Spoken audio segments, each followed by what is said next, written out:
தொடர்ந்து விரைவு செய்திகளை பார்க்கலாம். சென்னை தாம்பரம் ரயில் நிலையத்தில் பயணியிடம் இருந்து 15,50,000 ரூபாய் பணத்தை ரயில்வே பாதுகாப்பு படையினர் பறிமுதல் செய்தனர். சோழன் விரைவு ரயிலில் பயணித்த திண்டிவனத்தைச் சேர்ந்த பிச்சைமுத்து என்பவர் பணம் கொண்டு வருவதாக ரயில்வே பாதுகாப்பு படையினருக்கு தகவல் கிடைத்தது.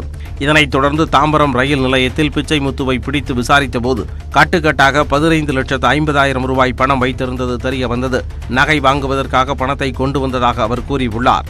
எனினும் இது ஹவாலா பணமா என்பது குறித்து விசாரணை நடத்துவதற்காக வருமான வரித்துறையினரிடம் ஒப்படைத்தனர். இதனைத் தொடர்ந்து பிச்சைமுத்துவிடம் அதிகாரிகள் விசாரணை மேற்கொண்டு வருகின்றனர். வேலூர் உள்ளிட்ட 3 மாவட்டங்களுக்கு 3 நாள் பயணமாக முதலமைச்சர் மு.க.ஸ்டாலின் இன்று புறப்படுகிறார். திருப்பத்தூர், வேலூர், ராணிப்பேட்டை ஆகிய மாவட்டங்களில் கடந்த 20 மற்றும் 21ஆம் தேதிகளில் முதலமைச்சர் மு.க.ஸ்டாலின் பயணம் மேற்கொள்ள இருந்தார். ஆனால் உடல்நல பாதிப்பு காரணமாக இந்த பயணம் ஒத்திவைக்கப்பட்டது. இந்நிலையில் சென்னையிலிருந்து இன்று இரவு புறப்படும் முதலமைச்சர் மு.க.ஸ்டாலின் ஆம்பூரில் இரவில் தங்குகிறார். திருப்பத்தூர் ஆட்சியர் அலுவலக கட்டடம், பேருந்து நிலையம் ஆகியவற்றை நாளை காலை திறந்து வைக்கிறார். இதனைத் தொடர்ந்து வேலூர் செல்லும் முதலமைச்சர் விரிவாக்கம் செய்யப்பட்ட பேருந்து நிலையம் உள்ளிட்டவற்றை திறந்து வைத்து மக்களுக்கு நலத்திட்ட உதவிகளை வழங்குகிறார். மேலும் ராணிப்பேட்டைக்கு நாளை மறுநாள் பயணம் மேற்கொண்டு ஆட்சியர் அலுவலகத்தை திறந்து வைக்க உள்ளார். அரசு போக்குவரத்து கழக சாதாரண கட்டண பேருந்துகளின் ஓட்டுநர் மற்றும் நடத்துனர்களுக்கு வசூல் படி இரட்டிப்பாக வழங்கப்படும் என்று போக்குவரத்துத்துறை அமைச்சர் சிவசங்கர் அறிவித்துள்ளார். போக்குவரத்து கழக ஊழியர்களுடனான 14வது ஊதிய ஒப்பந்தத்திற்கான 4வது கட்ட பேச்சுவார்த்தை கடந்த மே மாதம் 12ஆம் தேதி நடைபெற்றது. இதில் கலந்து கொண்ட தொழிற்சங்க பிரதிநிதிகள் மகளிர் கட்டணமில்லாமல் பயணம் செய்யும் பேருந்துகளின் ஓட்டுநர் மற்றும் நடத்துனர்களுக்கு வசூல் படியை அதிகரித்து வழங்க வேண்டும் என்று கோரிக்கை விடுத்தனர். இதனைத் தொடர்ந்து தமிழ்நாடு முழுவதும் போக்குவரத்து கழக சாதாரண பேருந்துகளில் மகளிர் இலவசமாக பயணம் செய்ய அனுமதித்ததால் ஓட்டுநர் மற்றும் நடத்துனர்களுக்கு வசூல் படி குறைந்ததை ஈடுகட்டும் வகையில் இரட்டிப்பாக வழங்கப்படும் என்று அமைச்சர் அறிவித்துள்ளார். அதிமுகவுக்கு ஒற்றை தலைமையே சரியானதாக இருக்கும் என்று காங்கிரஸ் மூத்த தலைவரும் திருச்சி நாடாளுமன்ற உறுப்பினருமான திருநாவுக்கரசர் தெரிவித்துள்ளார். மத்திய அரசின் அக்னிபத் திட்டத்தை கண்டித்து மாநிலம் முழுவதும் காங்கிரஸ் கட்சி சார்பில் நேற்று ஆர்ப்பாட்டம் நடைபெற்றது. திருச்சியில் மாவட்ட காங்கிரஸ் தலைமையகம் முன்பு நடைபெற்ற போராட்டத்தில் 100க்கும் மேற்பட்டோர் கலந்து கொண்டு மத்திய அரசை கண்டித்து முழக்கம் எழுப்பினர். பின்னர் செய்தியாளர்களிடம் பேசிய திருநாவுக்கரசர் தமிழகத்தில் இருந்து இந்த திட்டத்தின் இணைய விண்ணப்பித்துள்ள 4000 இளைஞர்கள் எதிர்காலத்தில் வருத்தப்படுவார்கள் என்று தெரிவித்தார். இரட்டை தலைமை என்பது மாநில கட்சிக்கோ தேசிய கட்சிகளுக்கோ சரியானதாக இருக்காது என்றும் அவர் கூறினார். இரட்டை தலைமையில எந்த மாநிலத்திலேயும் கட்சி அல்லது அகில இந்திய கட்சியும் நடக்கவில்லை. 2 குதிரையில சவாரி பண்ண முடியாது, 2 படகுல பயணம் பண்ண முடியாது. ஆக ஒரு தலைமை யாரா ஒருத்தர், அது யார் ஒருத்தர்னு நான் இபிஎஸ்ஆ ஓபிஎஸ்ஆ சசிகலாவா இதுக்கெல்லாம் நான் போக விரும்பல.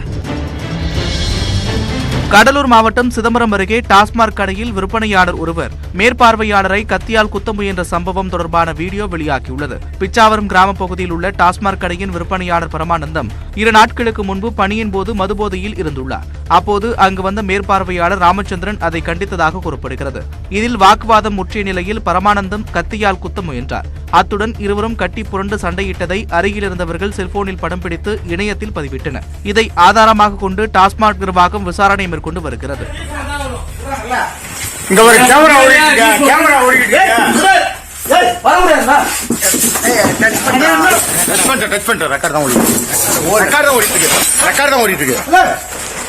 டாஸ்மார்க்கோட நிலவரத்தை பாருங்கள், பிச்சாவரம் திரும்பி பாருங்கள், அங்க பாருங்கள், அங்க மேல கை வச்சா பாரு சட்டையை விடுங்க, 2 பேருமே அடித்து கொண்டுடுவோம் பாரு. பிரபல நடிகர் பூ ராமு மறைவுக்கு முதலமைச்சர் மு.க.ஸ்டாலின் உள்ளிட்டோர் இரங்கல் தெரிவித்துள்ளனர். சென்னை ஊரப்பாக்கம் பகுதியைச் சேர்ந்த ராமு பூ திரைப்படத்தின் மூலம் தமிழ் திரையுலகில் அறிமுகமானார். மேலும் தங்க மீன்கள், நீர்ப்பறவை உள்ளிட்ட திரைப்படங்களில் நடித்துள்ளார். 60 வயதான அவர் மாரடைப்பு ஏற்பட்டு சென்னை ராஜீவ்காந்தி அரசு மருத்துவமனையில் அனுமதிக்கப்பட்டார். இந்நிலையில் சிகிச்சை பலனின்றி அவர் நேற்று மாலை உயிரிழந்தார். அவரது மறைவிற்கு இரங்கல் தெரிவித்துள்ள முதலமைச்சர் மு.க.ஸ்டாலின் வீதி நாடக கலைஞராக இடதுசாரி கருத்துக்களை வெகு மக்களிடம் கொண்டு சென்ற அவரது பணியை முற்போக்காளர்கள் எப்பொழுதும் நினைவு கூர்வார்கள் என்று தெரிவித்துள்ளார். நெடுநல் வாடை, பரியேறும் பெருமாள் போன்ற திரைப்படங்கள் மூலம் தனக்கென மக்களின் மனங்களில் தனி இடம் பெற்றவர் என்றும் முதலமைச்சர் புகழாரம் சூட்டியுள்ளார்.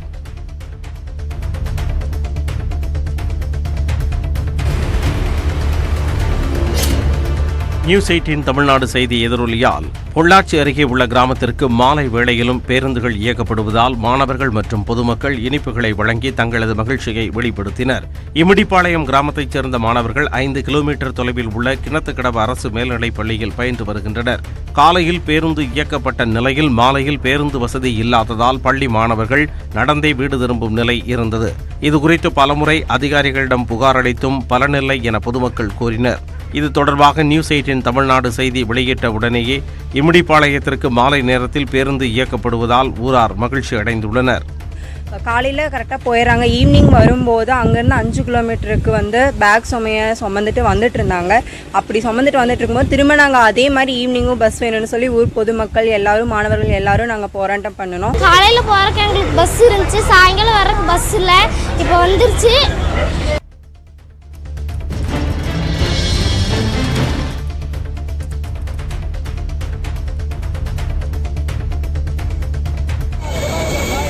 சென்னையில் மின்சார பைக்குகளை ஏற்றி வந்த லாரியில் ஏற்பட்ட தீயை தீயணைப்பு படையினர் போராடி அணைத்தனர். பெங்களூருவிலிருந்து மின்சார பைக்குகளை ஏற்றிக்கொண்டு லாரி ஒன்று சென்னை நுங்கம்பாக்கத்திற்கு வந்தது. சென்னை அமைந்தகரை ஸ்கைவாக் பகுதிக்கு அருகே வந்தபோது லாரியின் முன்பகுதியில் திடீரென தீப்பிடித்தது. தகவல் அறிந்து கோயம்பேடு, கீழ்ப்பாக்கம், வேப்பேரி பகுதிகளில் இருந்து வந்த தீயணைப்பு படையினர் போராடி தீயை அணைத்தனர். லாரியின் பின்பகுதிக்கு தீ பரவுவதற்கு முன்னதாகவே கட்டுப்படுத்தியதால் அதிலிருந்து 18க்கும் மேற்பட்ட மின்சார பைக்குகள் பத்திரமாக மீட்கப்பட்டன. பேட்டரியிலிருந்து மின்சாரம் கசிந்து தீ விபத்து ஏற்பட்டதா அல்லது வேறு ஏதேனும் காரணமா என்ற கோணத்தில் போலீசார் விசாரணை நடத்தி வருகின்றனர்.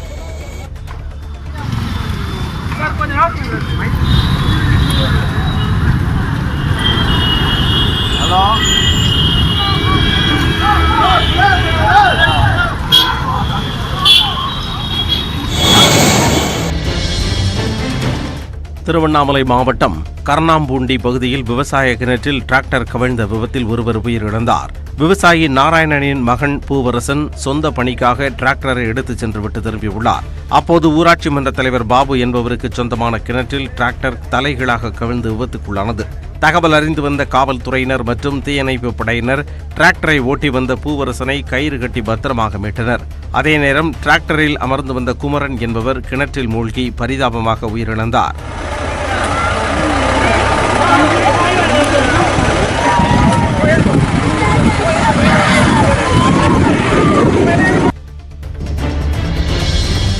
விழுப்புரம் மாவட்டம் கல்பட்டு கிராமத்தில் மயானத்திற்கு செல்லும் பாதை தொடர்பாக இரு தரப்பினரிடையே மோதல் ஏற்பட்டதால் பாதை அமைக்கும் பணிகள் நிறுத்தப்பட்டன. தங்களுக்கு தனி மயானம் வேண்டும் என ஆதி திராவிட சமூகத்தைச் சேர்ந்தவர்கள் நீண்ட நாள் போராட்டம் நடத்தியதன் விளைவாக இடம் ஒதுக்கப்பட்டது. ஆனால் அங்கு செல்ல பாதை இல்லாததால் அதை அமைக்க கோரி போராட்டம் நடத்தினர். அதற்கு ஒப்புக்கொண்ட அரசு துறையினர் சாலை அமைக்கும் பணியில் ஈடுபட்டனர். அதற்கு மாற்று சமூகத்தைச் சேர்ந்தவர்கள் எதிர்ப்பு தெரிவித்தனர். போலீசார் சமாதானம் செய்தும் இரு தரப்பிற்கும் இடையே சுமூக முடிவு ஏற்படாததால் சாலை அமைக்கும் பணி பாதையில் நிறுத்தப்பட்டது.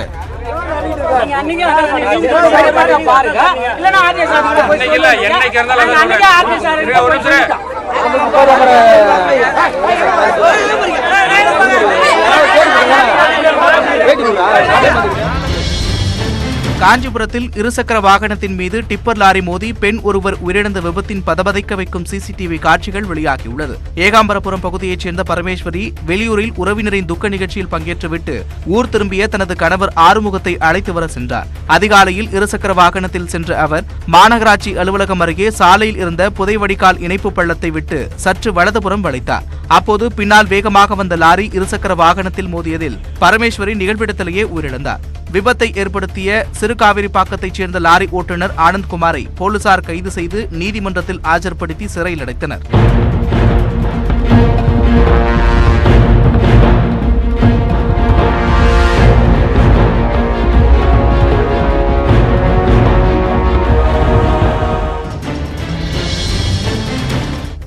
ஜிஎஸ்டி கவுன்சிலின் 2 நாள் கூட்டம் சண்டிகரில் இன்று தொடங்குகிறது. மத்திய நிதியமைச்சர் நிர்மலா சீதாராமன் தலைமையில் காலை 11 மணிக்கு தொடங்கும் இந்த கூட்டத்தில் மாநில நிதியமைச்சர்கள் கலந்து கொள்கின்றனர். தமிழகத்தின் சார்பில் நிதியமைச்சர் பழனிவேல் தியாகராஜன் கலந்து கொள்ள உள்ளார்.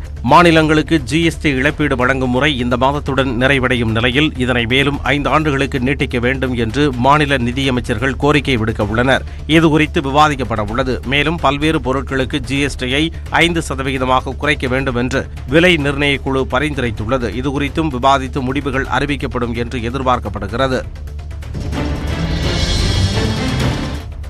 கர்நாடக மாநிலம் பெங்களூரில் உள்ள கப்பன் பூங்காவில் நாய்களை அழைத்து வருவதற்கு தடை விதிக்க தோட்டக்கலைத்துறை முடிவு செய்திருப்பதற்கு நாய்களின் உரிமையாளர்கள் எதிர்ப்பு தெரிவித்துள்ளனர். கப்பன் பூங்காவுக்கு நாள்தோறும் ஏராளமான பொதுமக்கள் வந்து செல்கின்றனர். இந்நிலையில் பூங்காவுக்கு நாய்களை அழைத்து வருவதற்கு தடை விதிக்க வேண்டும் என்று பல்வேறு தரப்பினரும் கோரிக்கை விடுத்துள்ளதாக தோட்டக்கலைத்துறை இணை இயக்குநர் பாலகிருஷ்ணா தெரிவித்துள்ளார். இதன்படி 1ஆம் தேதி முதல் நாய்களை அழைத்து வர தடை விதிக்கப்படும் என்றும் இது தொடர்பாக இறுதி முடிவெடுக்கப்படவில்லை என்றும் அவர் கூறினார். ஆனால் இந்த முடிவு மிகவும் கடுமையானது என்று நாய்களின் உரிமையாளர்கள் தெரிவித்துள்ளனர். ஜோர்டான் நாட்டின் அக்காபா பகுதியில் டேங்கரை தரையிறக்கும் போது ஏற்பட்ட விபத்தை தொடர்ந்து விஷவாயு வெளியேறியதில் 11 பேர் உயிரிழந்தனர். 250க்கும் மேற்பட்டோர் விஷவாயு தாக்குதலுக்கு உள்ளாகி சிகிச்சை பெற்று வருகின்றனர். அகாபா துறைமுகத்தில் டேங்கர் ஒன்றை இடமாற்றம் செய்தபோது திடீரென கீழே விழுந்து உடைந்ததில் அதில் இருந்த விஷவாயு பிரம்மாண்டமாக வெளியேறியது. இதனால் நிகழ்விடத்தில் இருந்த 11 பேர் மூச்சு திணறி உயிரிழந்தனர். விஷவாயு வெளியேற்றத்தால் பொதுமக்கள் அனைவரும் வீட்டின் கதவு ஜன்னல்களை அடைத்துவிட்டு வீட்டிற்குள்ளேயே இருக்குமாறு அகாபா சுகாதாரத்துறை அறிவுறுத்தியுள்ளது. டேங்கரில் இருந்து வெளியேறிய விஷவாயுவின் மூலப்பொருட்கள் குறித்து விசாரணை நடைபெற்று வருகிறது. இலங்கையில் வரும் ஜூலை 10ஆம் தேதி வரை அத்தியாவசிய சேவைகளுக்கு மட்டுமே பெட்ரோல் டீசல் விற்பனை செய்யப்படும் என்று அந்நாட்டு அரசு தெரிவித்துள்ளது. இலங்கையில் நிலவும் பொருளாதார நெருக்கடியால் கச்சா எண்ணெய் இறக்குமதியில் சுணக்கம் ஏற்பட்டுள்ளது. கையிருப்பை விட தேவை அதிகரித்ததால் தற்போது சில்லறை விற்பனையில் 1 லிட்டர் பெட்ரோல் 470 ரூபாய்க்கும் டீசல் 460 ரூபாய்க்கும் விற்கப்படுகிறது. இதனால் போக்குவரத்து, துறைமுகம், வங்கி, விவசாயம் மற்றும் ஊடகம் சார்ந்த துறைகளுக்கு மட்டுமே பெட்ரோல் நிலையங்களில் பெட்ரோல், டீசல் விற்பனை செய்யப்படும் என தெரிவிக்கப்பட்டுள்ளது. எனவே எஞ்சிய பணிகள் மற்றும் பொதுமக்கள் பயன்பாட்டுக்கு எரிபொருள் விநியோகம் இருக்காது எனவும் இலங்கை அரசு கூறியுள்ளது. அயர்லாந்திற்கு எதிரான 2வது மற்றும் கடைசி 20 ஓவர் கிரிக்கெட் போட்டி இன்று நடைபெறும் நிலையில் தனது தலைமையில் முதல் முறையாக தொடரை கைப்பற்றும் முனைப்பில் ஹர்திக் பாண்டியா ஈடுபட்டுள்ளார். அயர்லாந்தில் சுற்றுப்பயணம் மேற்கொண்டுள்ள ஹர்திக் பாண்டியா தலைமையிலான இந்திய அணி 2 போட்டிகளை கொண்ட 20 ஓவர் தொடரில் பங்கேற்றுள்ளது.